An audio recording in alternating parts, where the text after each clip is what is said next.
در شهری زنی با پسری یکه و یگانه‌اش زندگانی میکرد. زندگیشان خوب بود.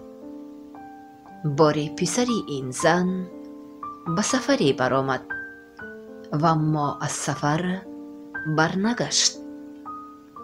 زنی بیچاره صبح و شام با یک امید به در می نگریست که همین زمان فرزندش از در می درآید. اما این همه امیدواری هایش بر بس می رفتند.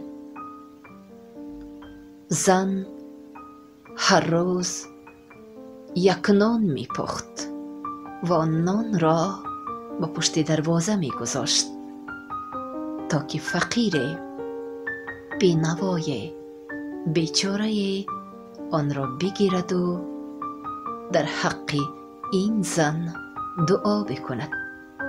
شاید به شرافت دعای او پسری این زن صحت و سلامت به خانه برگردد.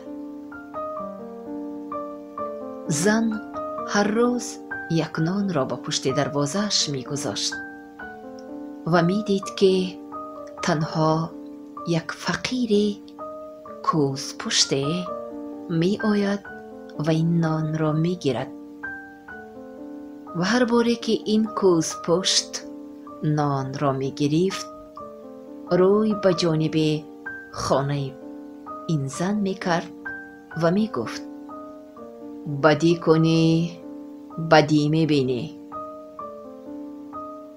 زن حیران شد. او فکر کرد عجب مردی است. به جای آنکه به من تشکر گوید و در حقم دعای نیک کند عجب سخنهایی می گوید. همان یک گپ را همیشه تکرار می کند. بدین منوال چند وقت گذشت. زن همانا نانی را به امید پشت دروازه می گذاشت و تنها مردی کوز پشت می آمد و آن نان را می گرفت و همان یک پندش را تکرار می کرد. بدی کنی بدی می بینی. عصب‌های زن خراب شده بودند. باری از ضعف عصب قدر زهر به نان آمیخت و نان زهرناک را به بیرون گذاشت تا این کوز پشت جزای خود را ببیند. لحظه چند از آمدن کوز پشت پیشتر زن به خود اندیشید که او کاری خطایی می کند. بیهوده یک نفر را آزار می دهد. باعث مرگ یک نفر می شود. این کارش خوب نیست. او از خداوند برگشتن پسرش را می خواهد و نمی تواند که با مرد بیچاره ضرر رساند.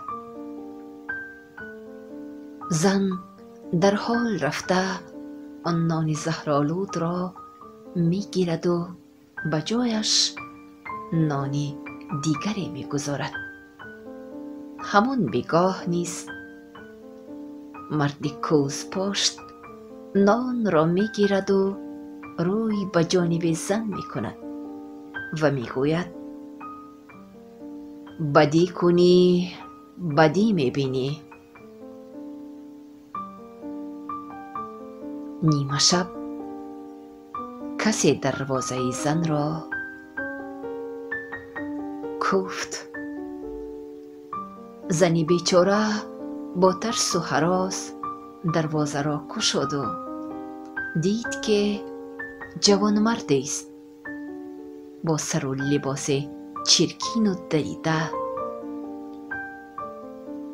چون نیک نگریست پسر خود را شناخت. خرسند شد و پسرش را به آغوش کشید و خداوند را شکر گفت. وقتی که مادر و پسر صحبت داشتند، مادر از او پرسید: پسر جان، این همه وقت کجا بودی؟ چی میخوردی؟ چرا درکی از تو نبود؟ پسر به او گفت: نپرس مادر جان. در راهزنها به من هجوم کردند و پول و مالم را گرفتند و مرا نیم زنده و نیم مرده در راه پرتافتند. از قضا مرد کوز پشت درویشی مرا به خانه اش برد. اما درویش بیچاره کم بغل بود. هر روز از کجای یک نان می آورد و آن نان را ما با هم می خوردیم. کم کم بدین وسیله به شرافت همان نان منظور و توان گرفتم و اینک صحت سلامت به نزد تو آمدم. وقتی که مادر این سخنان فرزندش را شنید، به معنی گفته های درویش سرفهم رفت. هزاران بار خدا را شکر گفت که همان روز آن نان زهرناک را به درویش نداده بود، زیرا اگر آن نان زهرناک را درویش می گرفت، فرزند او نیز هلاک می شد. زنی بیچاره خداوند را شکر گفت و تا دمی که زنده بود به فقیران خیر و سخاوت می کرد.